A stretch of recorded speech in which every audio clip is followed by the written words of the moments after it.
Селям алейкум, витаю! В эфире телеканала АТР. Вы смотрите информационно-аналитическую программу «Бугунь». Для вас работаю я, Гульсум Халилова, и я рада представить гостя, который присоединился к нашему эфиру. Це політтехнолог Юрій Подорожній. Пані Юрію, вітаю вас! Селям алейкум! Вітаю, вітаю, слава Україні! Героям слава!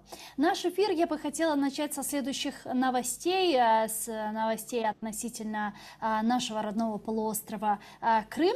The Economist опубликовали очень интересную статью, в которой они выразили мнение, ссылаясь на свои источники в рядах западного истеблишмента, что западные партнеры Украины сдержанно относятся к возвращению Крыма и оккупированного Донбасса. В издании отмечают, что Украина может столкнуться с сопротивлением российских партизан и должна задуматься об опасности узких открытых полос и болотистых местностей Крыма, и что попытка Украины вернуть Крым будет кровавой и тяжелой. Ну, а очередная статья-пугалка. Что вы о ней думаете?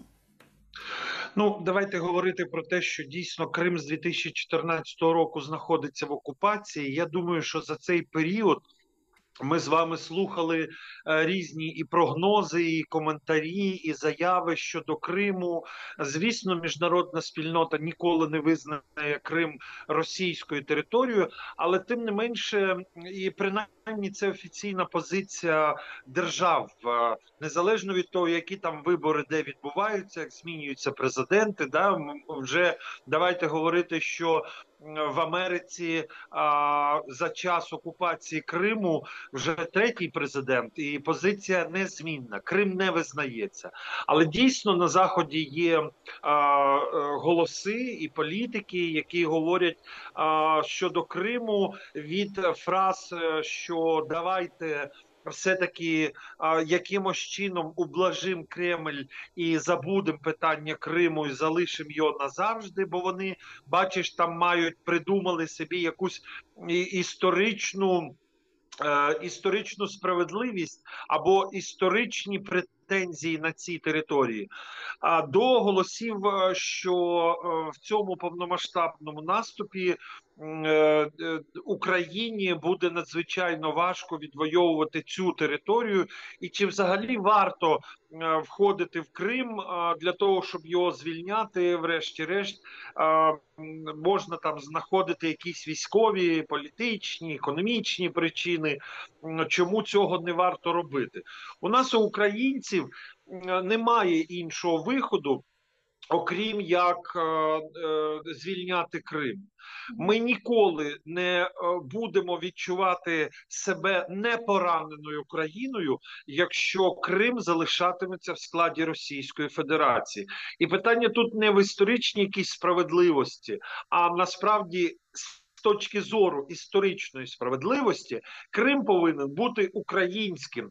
Тому що б там не говорили в Росії, або не розповідали на Заході ті, кого Росія купує, а оця стаття, про яку ви згадуєте, ну це ж зрозуміло, вона грає, так би мовити, на російську пропаганду, вона грає на Кремль, розповідаючи про начебто неможливість української армії там ефективно воювати з російською армією на території Криму. Нам розповідають про там якісь гористі місцевості, чи там неможливі, чи боротьбу з російськими партизанами.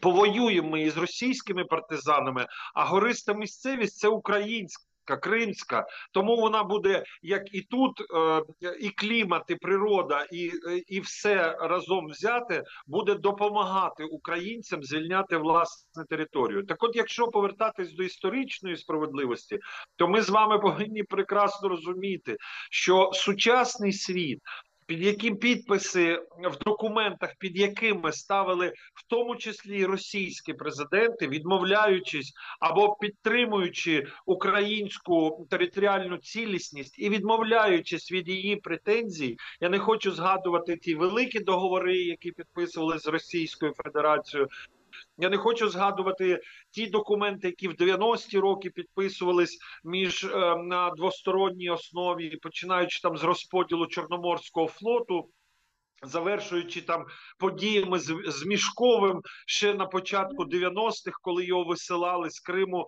лише для того, щоб якийсь спокій був. Цих мішковців треба було садити ще в 90-ті роки. І якщо б Україна жорстким чином поводила себе з сепаратньою, починаючи з 90-х років, не лякаючись, не намагаючись утихомирити Кремль своєю такою дружньою поведінкою, що ви нам тут солите, ви нам тут створюєте сепаратистські рухи, а ми, от бачиш, будемо робити вигляд, що все добре, бо у нас же ж мир, у нас же ж дружба з Російською Федерацією. І от ці статті, ці заяви для Заходу, вони повинні бути однозначними, от нашу історію враховуючи.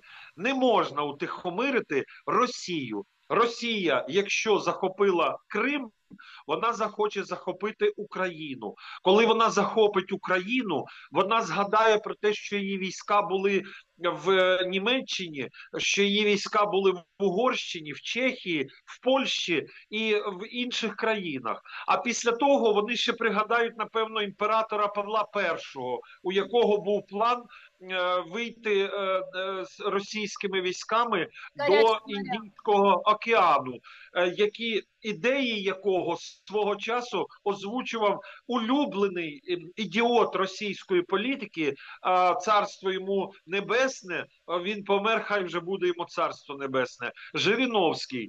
Так от, всі ці історії і вся ця історія з Росією, це лише, знаєте, історія з утихомирення.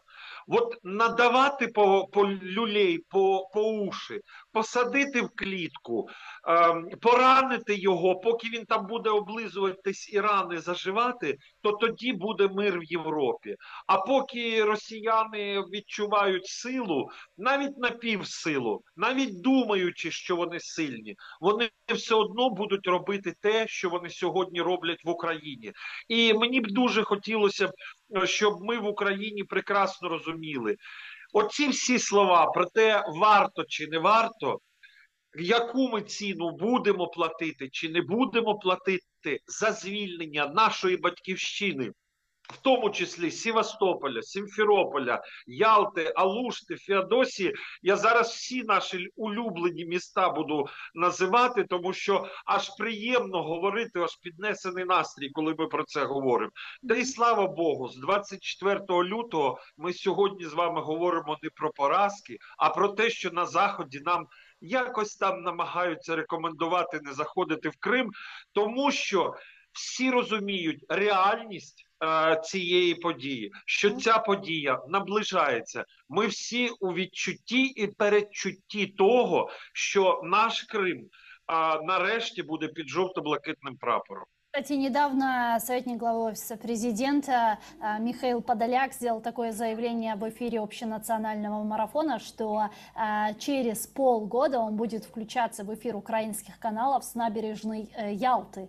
И мне бы очень хотелось, чтобы такой позитивный прогноз, он сбылся, я вместе с ним даже поехала бы в Ялту через полгода. Ви знаєте, я не знаю, чи ви мене б з Подоляком з собою разом би взяли, але те, що ми однозначно, але те, що ми з дружиною однозначно поїдемо в Алушту, в якій ми познайомились, і де у нас розпочалось кохання, і ми стали врешті-решт чоловіком і дружиною, і відвідували це місто щорічно. І, на жаль, з 2014 року росіяни забрали в нас таку можливість, і ми просто в передчутті і очікуванні поїхати на те місце, де ми познайомились, і, звісно, випити кримського вина.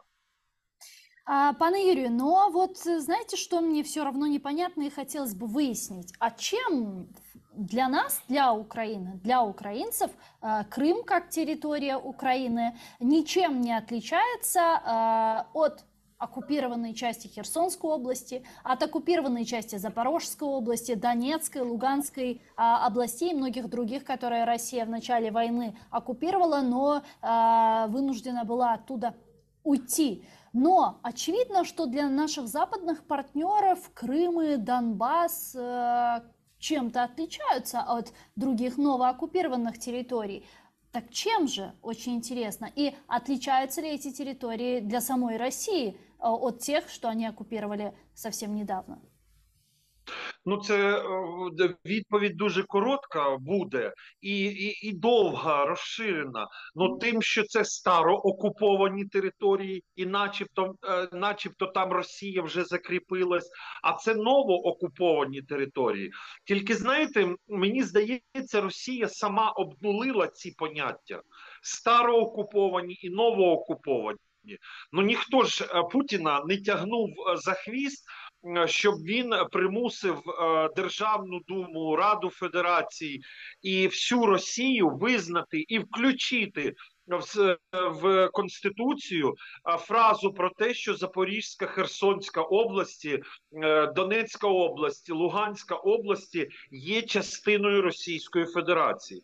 Ну, вони дійсно для західних аналітиків, очевидно, є різниця в тому, і ми навіть на початку війни з вами обговорювали, що наша мета вернутись на стан 23 лютого. Тобто є окуповані частини Донецької, Луганської області і є окупований Крим.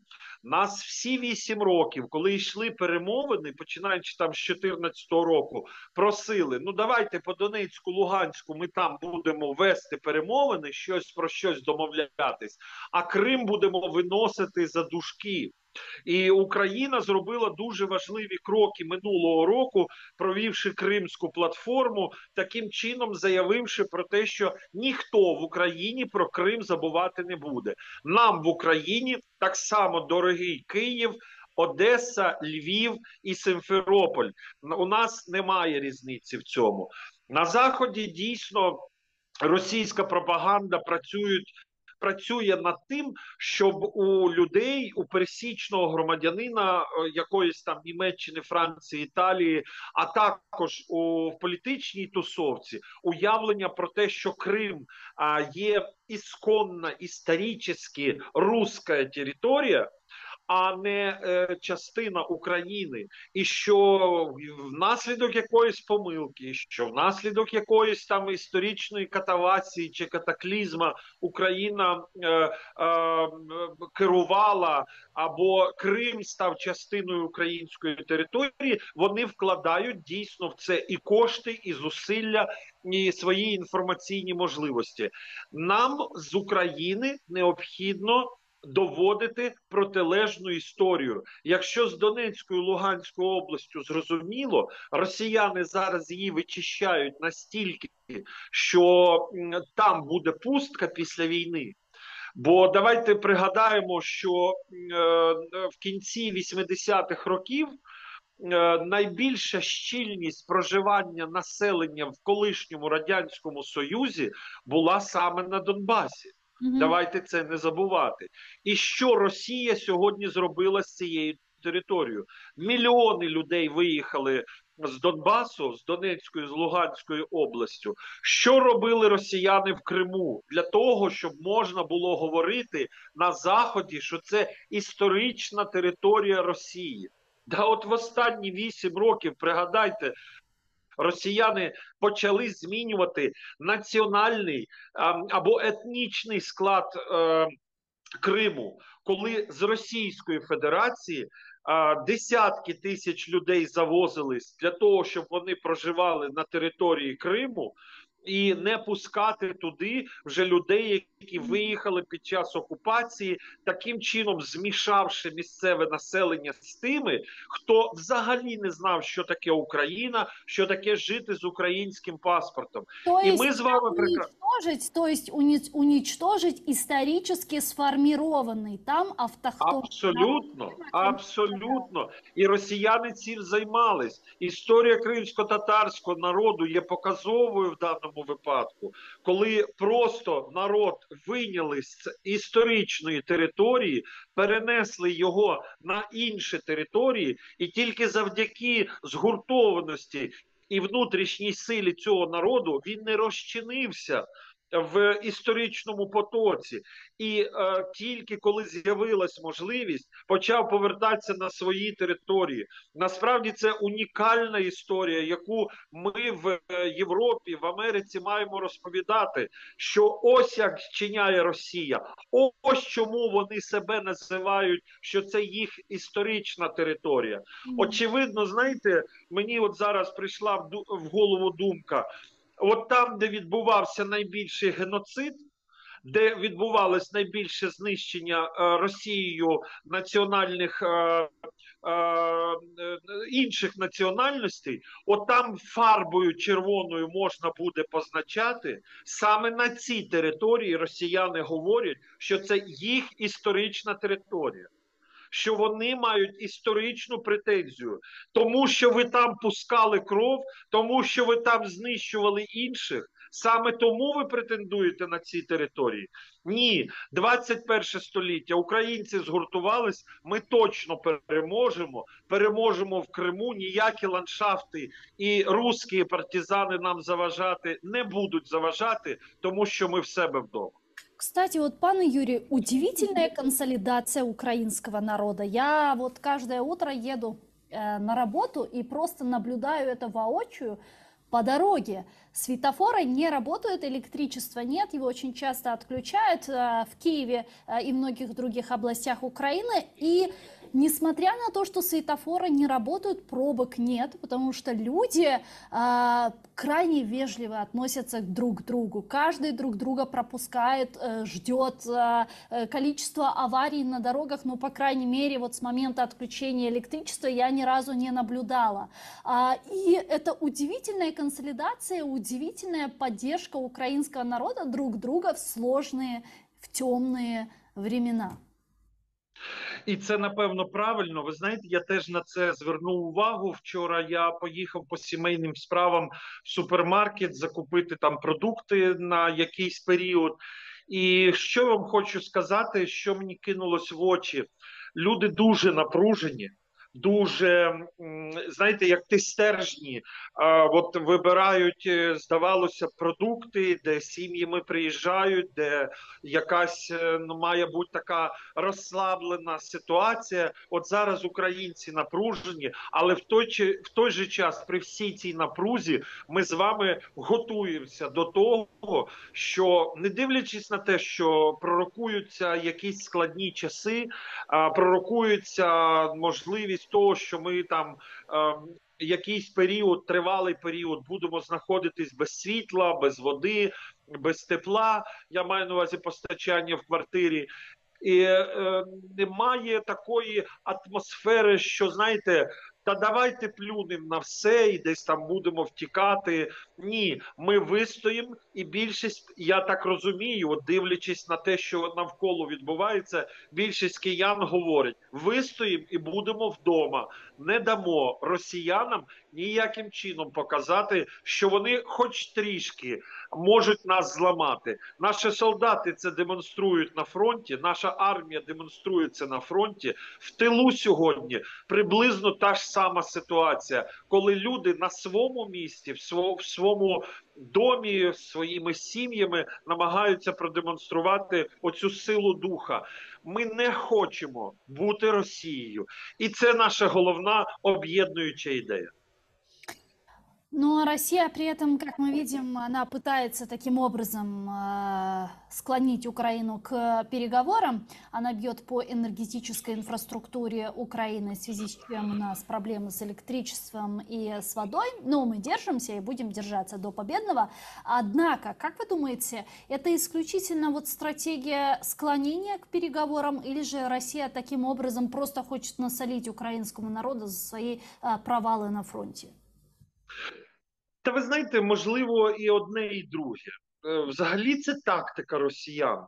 Якщо ви відкриєте підручник з історії, ви побачите, що куди стає чобіт російського солдата, там ненависть, там вбивства, там смерті, там в'язниці, там руйнування адекватного, нормального життя. Ви подивіться, ну, у нас зараз іде війна, а подивіться на якусь Абхазію, подивіться на якесь Придністров'я.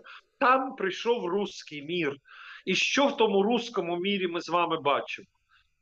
Жахливе життя. Жахливе життя. Та нам далеко ходити не треба. ДНР, ЛНР. Ці окуповані, начебто незалежні території, які там їхні поводирі оголошують, що вони прагнуть до складу Російської Федерації. Все одно цих ЛДНРівців перетворили на недолюдей, все одно не дали їм ні прав однакових з собою, ні можливостей розвиватись. І цих людей використовують лише як гарматне м'ясо. Тому, коли ми з вами говоримо про цю терористичну дію, про ці терористичні дії, то ми з вами повинні розуміти, що це в принципі і є тактика росіян. Вони так воюють. А те, що цього не було на початку війни, так вони хотіли собі зекономити. Вони нас не обстрілювали або енергетичну інфраструктуру не обстрілювали по одній причині. Тому що ці ідіоти вважали, що вони зможуть захопити і всі ці матеріальні ресурси, достатньо адекватні матеріальні ресурси, залишиться під їх управлінням. І сьогодні, коли вони розуміють, що крім відступу нічого не буде, вони вирішили, уходячи, ще потероризувати таким чином і населення України. Що ви хочете бути українцями, так ви залишитесь без нічого. На десятки років вперед ми вас залишимо ні з чим. Без світла, без води, без газу, без тепла. І це російська тактика. Знаєте, для мене насправді викликало це здивування на початку війни. Чому росіяни нічого не зробили, щоб обстріляти енергетичну інфраструктуру, зупинити банківську інфраструктуру і можливість користуватися банківськими послугами. І чому нічого не зроблено росіянами в доступі до інтернету? Бо сьогодні війна – це не тільки війна на полі бою, а рівнозначна їй інформаційна війна. І українці за допомогою соціальних мереж, за допомогою можливості один з одним спілкуватися, воюють не менше в інформаційній сфері, ніж в звичайній війні. І для мене відповідь на це питання, чому вони не робили це зразу, на сьогоднішній день зрозуміла. Вони вважали, що зможуть з легкістю захопити нашу територію, що армія не буде давати спротив. Пригадайте, як Путін на початку вторгнення сидів і розповідав, що погані у вас там нацисти управляють цивільною владою, а ви, військові, генерали, офіцери, солдати, переходьте на сторону великої руської армії, і ми з вами знайдемо спільну мову. Ну, здається, спільну мову сьогодні українська армія з росіянами знаходить. Понад 80 тисяч чорних пакетів вже відправили назад до Росії. Я просто, пане Юрию, я удивляюсь, я не понимаю, а как же внешняя разведка России, там разведка, как они так могли просчитаться? Неужели они не знали, не предусматривали и вообще не имели понимания того, что из себя представляет украинский народ, что он будет оказывать сопротивление, что украинские вооруженные силы за последние 8 лет научились еще куда больше воевать, что модернизирована украинская армия. То есть неужели они вообще этого ничего не видели, или они слушали только Медведчука, который им рассказывал, что да нет, вот вас будут цветочками встречать? Ви знаєте, це, так би мовити, прокляття авторитарних режимів. Так вважає Путін. Так, я вас не слышу, пане Юрію. Ага, вот сейчас слышу.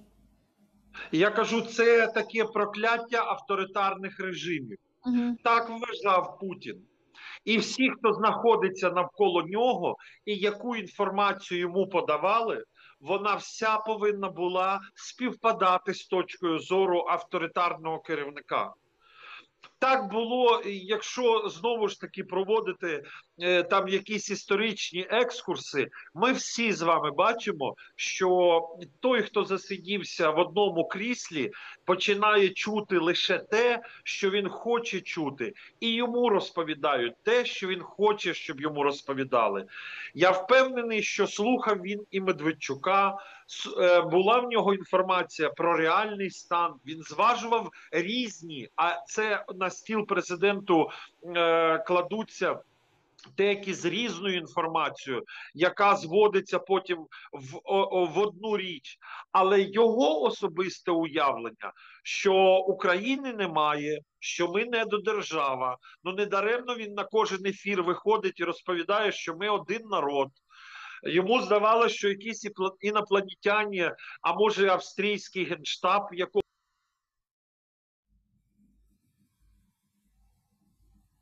не люблять згадувати, прислав сюди якийсь уряд в вигляді Порошенка, Зеленського, Кучми, що ми, українці, сидимо і думаємо, коли ж ця Росія прийде і ми знову станемо одною державою. Це так вони справді вважають. І ту інформацію, яку їм подавали, у вигляді того, що у нас боєздатна армія, що 250 тисяч наших вояків пройшли підготовку в зоні АТО, що ми модернізуємося, що ми є державою. І знаєте, от коли вони сідають і дивляться своє телебачення, а я впевнений, що Путін дивиться і Скабєєву, і Соловйова, він їм теж вірить. От дідусь, який вже, знаєте, в віці 70 з лишнім років, ну простіше подивитися Скабєєву і Соловйова, ніж сидіти над аналітичними сухими цифрами, а не може бути, щоб йому не доповідали про те, що план, який вони розробили і з яким вони йдуть на територію України, намагаючись захопити за 3 дні Україну з боку Російської Федерації, що цей план буде провальний. Очевидно. От в мене пояснень інших немає. Ну, кстати, по поводу Херсона, извините, я вас перебила, по поводу Херсона он ведь даже ничего не сказал, даже никак не прокомментировал. Прокомментировал всего лишь Песков одним предложением, ну, вы знаете, что это территория России, и все. Я вообще сомневаюсь, знает ли Путин о том, что Херсон деоккупирован. Ну, я думаю, якщо він дивиться російське телебачення, то знає. Він подивився, там принаймні про це розповідали. А якщо серйозно говорити, то путінські піарники чомусь забувають про те, що ми живемо в 21 столітті, де відбулася десакралізація влади. Ну, влада перестала в очах пересічного громадянина уявлятися як собі щось таке Богом дане. Що цар не може бути рівним до простих людей. Ви подивіться, коли його показують по телебаченню, ну такий месія сходить до значить, челяді, ще трошки от він доторкнеться до води і перетворить його на вино, а 3 хлібами нагодує 5 тисяч чоловік. Ну правда ж таке враження складається, що ще ось. Ну тобто вони досі живуть в тій системі координат. Вони з нього ліплять людину, яка не може давати поганих новин. Тобто погані новини може сказати хтось інший. А Богом обраний імператор не може розповідати про поразки. А навіть якщо поразки є, він їх видає за реальність. От подивіться, ви про Херсон згадали. Це ж та сама історія. Коли заговорили про те, що Суровікін очолить війну, очолить, значить, російські війська в Україні, вже тоді Суровікін сказав, що за кілька там тижнів буде зданий Херсон. Ну, принаймні, щось там в його словах таке було. І після цих слів Путін організував включення Херсонської Запорізької, Донецької і Луганської області в склад Російської Федерації. Тобто військові вже доповідають про те, що правобережна частина Херсонської області буде здаватись, буде відступ, а тут він влаштовує шабаш на Червоній площі, оголошуючи ці території своїми, а Запорізька область навіть не окупована, коли він її приєднує. Ну, якщо б вони тоді приєднали ще Місяць і Марс, разом з Херсонською і Запорізькою областями і в Конституції вписали б, що це є територія Російської Федерації, мені здається, вже б ніхто й не здивувався. Угу. Скажите, а вот какие это может иметь политические последствия для самой России и для нас, вот включение этих территорий в состав РФ? Понятно, мы их деоккупируем, но они же внесли это в Конституцию. То есть это им нужно будет все менять потом. Окей, Путина не станет, путинского режима не станет, но в Конституции это прописано, это будет иметь какое-то значение или нет? Ну, буде мати значення. Ну, слухайте, в Російській Федерації в Конституцію, здається, по першому позову Путіна вносяться постійно зміни. Ну, то вони там міняли під нього термін перебування, потім якісь референдуми організовували, що він там може щось управляти, щось не управляти. Ну, внесли ще Херсонську, Запорізьку області. Що буде для Росії? Ну, давайте говорити про те, що Росія програє війну, і, очевидно, вона змушена буде виконувати вимоги, які будуть поставлені перед нею міжнародним співтовариством. Тому такі документи, як Конституція, очевидно, будуть перезавантажуватись. І якщо Росія отримає реальну військову поразку і їй будуть диктувати умови, що робити далі, то і Конституція буде змінюватись, так як це відбулось після падіння гітлерівського режиму в Німеччині, коли повністю приймалась нова Конституція, де в Конституції прописувались заборони на мілітаризацію, де в Конституції прописувались демократичні норми там і так далі, і так далі. Очевидно, Росію чекає, якщо вона, звісно, хоче зберегтись як держава, і якщо в Росії є сили, які хотіли б бачити Росію в тому територіальному складі, в якому вони були до 2014 року, так от якщо там є такі сили, їм прийдеться перезавантажуватись, їм прийдеться брати на себе обов'язки і вносити в Конституцію неприємні для Росії статьи. Сегодня мы видим, как многие страны цивилизованного мира, в том числе парламентская ассамблея НАТО, Совет Европы, признают Россию государством-спонсором терроризма. Насколько я понимаю, это такие декларативные заявления этих структур, и они не носят за собой какие-то последствия и угрозы для самой существования непосредственно России, а для того, чтобы это имело последствия, то, я так понимаю, нужна ратификация этого решения в парламенте каждого государства, который признает Россию спонсором терроризма. И все же, что это означает, что это нам дает, и стоит ли ожидать того, что в лице Соединенных Штатов Америки и другие страны НАТО все же ратифицируют такое решение в своих парламентах? Ви знаєте, як би ми критично не відносились би до цього рішення, а ви дуже чітко і правильно розклали наслідки прийняття цього рішення. Так, Європарламент це приймає рішення, які мають ратифіковуватись національними парламентами або не ратифіковуватись національними парламентами.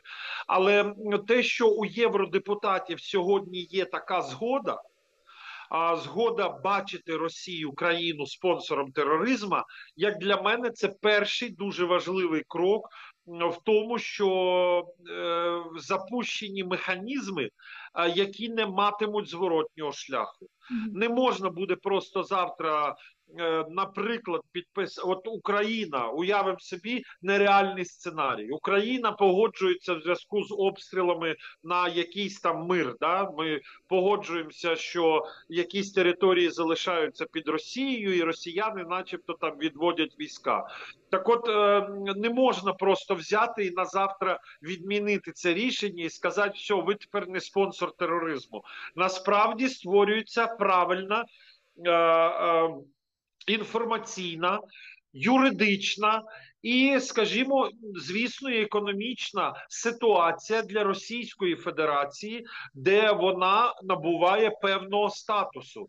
От я для прикладу хотів би згадати, що після зустрічі Байдена і Путіна в 2021 році він, пам'ятаєте, на прес-конференції сказав, що ми поговорили з Путіним, я дав йому 3-4 місяці на те, щоб вирішити, закрити якісь гешефти, не розповідаючи, які саме.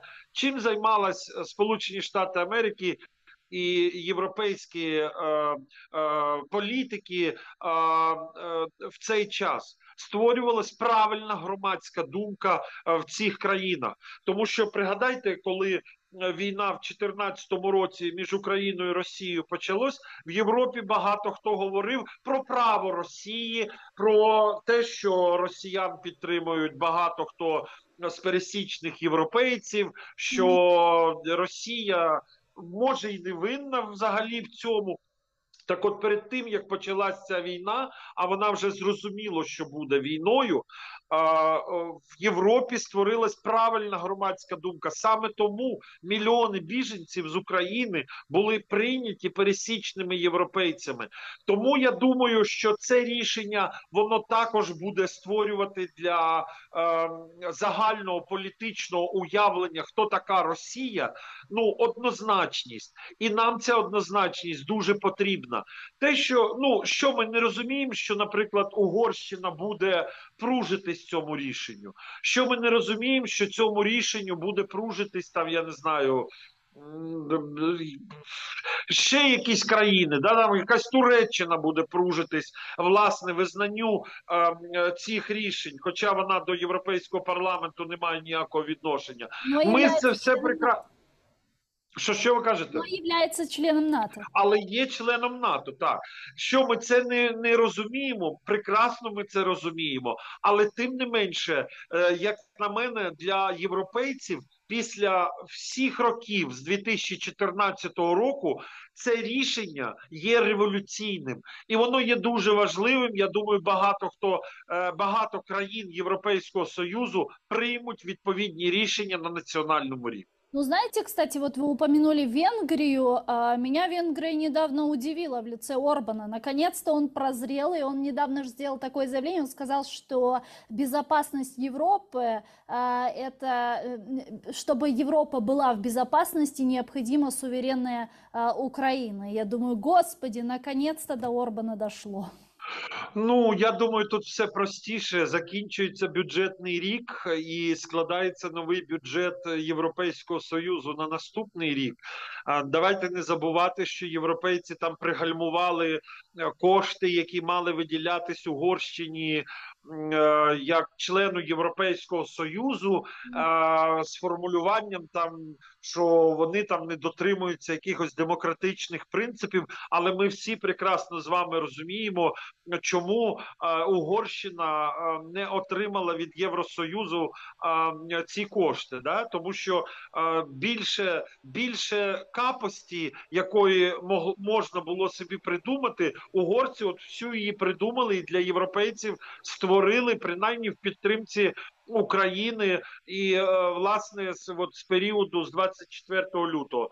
Тому я до Орбана, знаєте, так би відносився і до його заяв як критичних, так і позитивних, ну, скажімо так, нейтрально, тому що нема в нього ні позитивних, ні негативних заяв. Є Орбан, і європейцям треба з цим щось вирішувати. Якщо вони з цим нічого не будуть вирішувати, то Орбан якраз може стати тим тригером, який запустить руйнування Європейського Союзу. В чому зацікавлена Російська Федерація?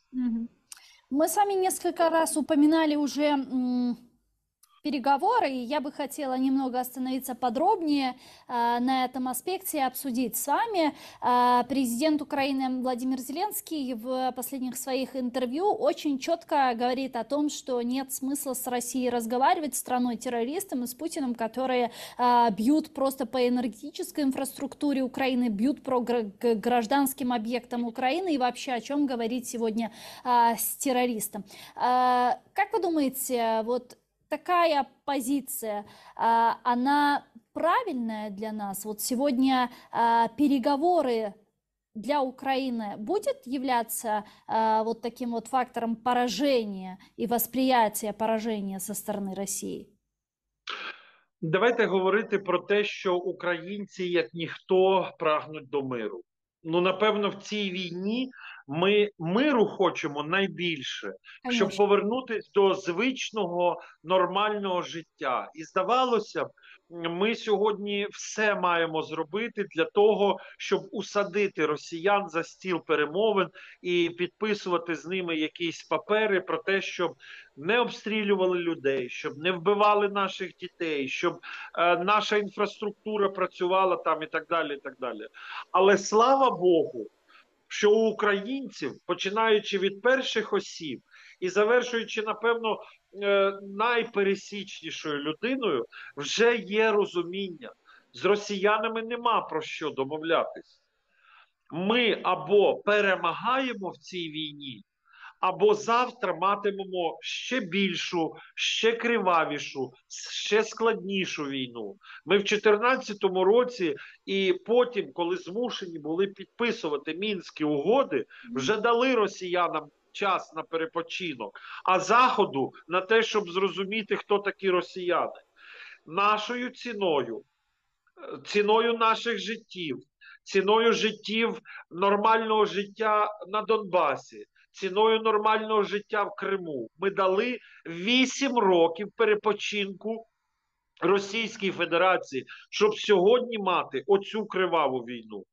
Так от підписання будь-яких паперів і будь-які поступки Російській Федерації, починаючи від України і починаючи від Києва і закінчуючи Вашингтоном, всі прекрасно мають розуміти, що або сьогодні Росію поставлять в стойло, де їй і місце, або завтра в цій війні буде брати участь не тільки Україна, а і всі європейські країни безпосередньо.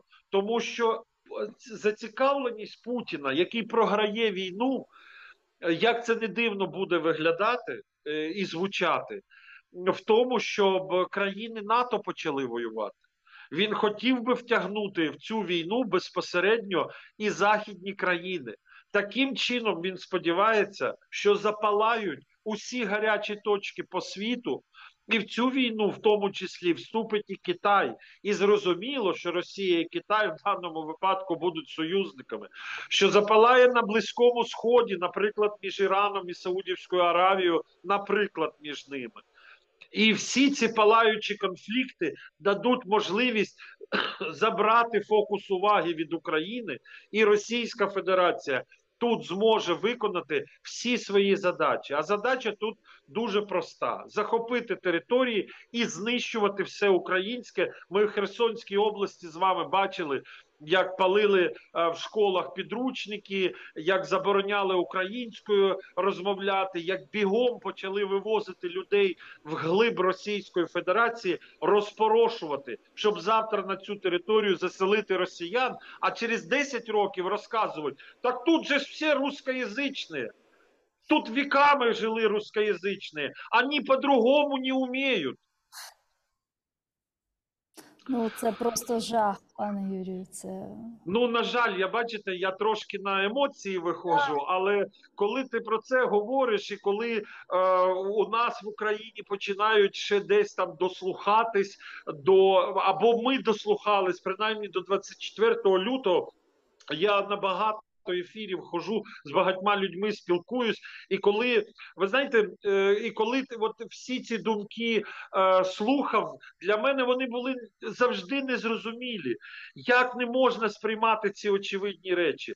От навесні до мене зателефонувала моя знайома, з якою ми там час від часу спілкуємося, і вона мені сказала таку дуже просту фразу, що нарешті я зрозуміла, говорячи вже українською зі мною, чому ти так не любив Росію, російську православну церкву, і чому ти ніколи не розмовляв російською мовою?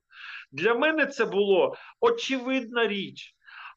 І тільки зараз людям стає очевидно, що Росія агресор, Росія окупант, російський чобіт прийде сюди, і життя тут не буде. Не україномовним, не російськомовним, не тюркськомовним, не іншим народам. Ну, я просто явный пример того, что российская пропаганда это полный бред и чистое вранье, потому что я родилась в Крыму, выросла в Крыму, и я с детства говорила на 4 языках, на крымско-татарском, турецком, украинском, русском. Но, к сожалению, Украины до 2014 года украинского языка, литературы в наших школах практически не было. И я выросла в такой русскоязычной среде, говорила всегда на украинском на улице, а дома на крымско-татарском, либо на турецком. И сегодня я веду з вами этот ефір, хоча я дуже гарно розмовляю українською державною мовою, але в етерах зараз я розмовляю російською, щоб нас чули не тільки тут, а й в Криму та в Росії. І мені ніколи ніхто не казав про те, що чому я розмовляю російською мовою, Абсолютно. чому я не розмовляю українською мовою, чи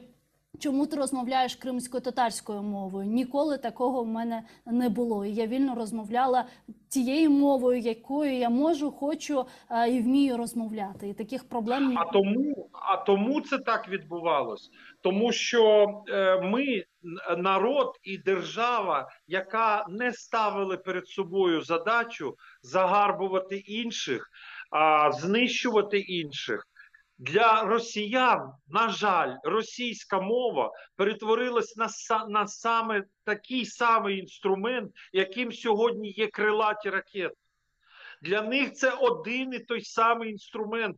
І ми в Україні маємо це розуміти, що те, що вони робили з церквою, що вони робили з мовним питанням в Україні, подивіться, 30 літ ми не могли прийняти закон про мову. 30 літ. Уходив Парубій, прийняли цей закон, і то намагались, стільки атак він пережив цей закон. Елементарний. В будь-якій європейській країні закон про мову, це знаєте, як їх називають? В якійсь Німеччині, Франції чи Іспанії? Шкільний закон.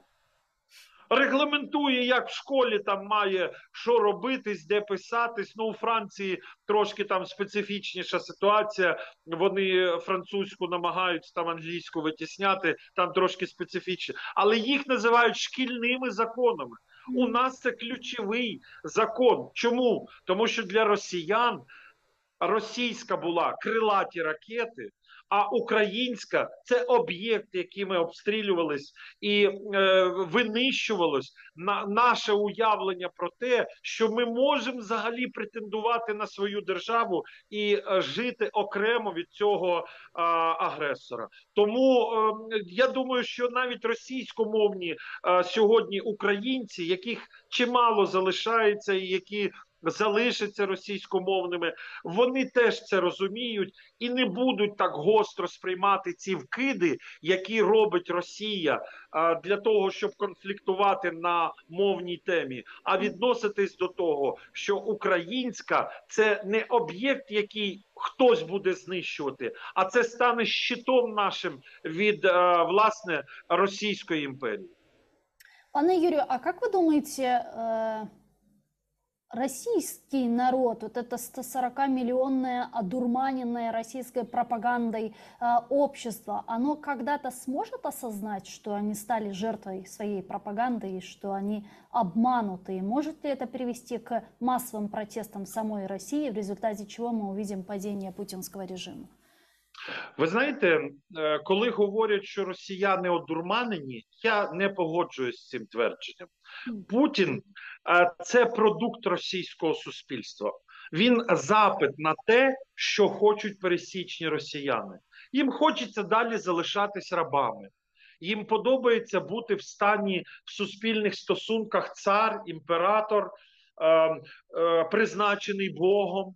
І вони челядь, раби, які живуть, от не чіпайте мене, не трогайте мене, зачем мені ваша політика. І є прослойка тих, хто користується всіма благами в цій країні. Здається, там, от як були сослов'я, да? Раби, хто там, дворянство якесь і імператор. І задача імператора услужити так дворянству, щоб вони мали стільки грошей, щоб оцих рабів тримали в стойлі. І росіяни, здається, за своєю волею, за своїм бажанням відмовились від демократії, демократичних цінностей. У них його ніхто не забирав. У українців, коли хотіли забирати право на те, щоб садити гетьмана на посаду такого, як вони хочуть, вони двічі виходили на Майдан. Ну, перший то однозначно. У нас хотіли забрати демократичну цінність. Ну, пригадайте, всі 30 років на кухнях, коли збирались, чи на якихось днях народженнях, чи на новорічних застіллях, коли родиною збирались, і після третьої чарки, звісно ж, починали обговорювати політичні якісь там події. Ми всі проклинали демократію, яка вона погана. І як тільки в нас її хтось захотів забрати, на Майдани всі вийшли, всі підтримували Майдан для того, щоб не так, як в Росії було. Тому, коли ми говоримо про росіян, давайте чітко уявляти. Путін – це продукт російського суспільства. Вони хочуть і війну, і зараз у росіян претензії до Путіна не тому, що він розв'язав війну, а тому, що він її програє. Ніхто в російському суспільстві не кричить, ну принаймні масово, про те, що ж ви робите. Ви вбиваєте людей в 21 столітті, сусіда. Вибачте, у нас в Україні, напевно, в кожної другої родини є родичі в Росії. Сумасшествие просто з цими нашими родичами, з якими ми там хліб ділили, росли разом в одних квартирах і уроки один одному допомагали робити. І що зараз відбувається? Вони стали путіністами, вони стали імперцями, і вони щиро не можуть зрозуміти, чому ми не хочемо програти імператору. Він же ж від Бога. Як це ви не програєте імператору? У них здивування, он Небензя сідає в ООН. Що вони там говорять? Що вони там говорять? Мірні ракети летять і їх погане українське ПВО збиває. Ну, логіка така. І тому я не бачу ґрунту для того, щоб в Росії відбувся якийсь такий народний опір і тому режиму, і тій владі, яка є. Давайте пригадаємо заяви ключових так званих опозиціонерів з Російської Федерації, там Навального, наприклад, який в питанні Криму нам тут розповідав, що Крим це не пиріжок, чи що він там казав, що його туди назад передавати. Хто? Бутерброд. Не бутерброд. Ну, бачите, я трошки не запам'ятав цю цитату великого Навального. У них все закінчується, як тільки починається українське питання, а тепер вже, я думаю, що до ліберальних і демократичних цінностей Росія повертатись не буде. Подивіться, народ з захопленням сприйняв розворот Російської Федерації від західного курсу, а русські та європейці, ну, принаймні, за якимись антропологічними ознаками, за якоюсь там історією, врешті-решт імператори у них всі європейці були, принаймні німці, так точно. А пане І сьогодні цей поворот відбувається на схід. який вони не розуміють, що таке Схід. Вони думають, що якщо вони накланяться і покланяться Китаю, то в них рівень життя виросте. Так там стосунки зовсім інші. І вони до них прагнуть. А як тоді бути, пане Юрію, ось як ви бачите наше майбутнє? А ми перемагаємо цю війну, в чому в мене немає ніяких сумнівів. Але що робити з цією географією? Тобто ця страна, ці 140 мільйонів людей, вони ж там залишаться. Що з цим робити? Як ми будемо будувати наше майбутнє? Чи ми будемо будувати якусь стіну з Російською Федерацією та казати, що моя хата з краю, я нічого не знаю, робіть там, що хочете, але лише нас не чіпайте?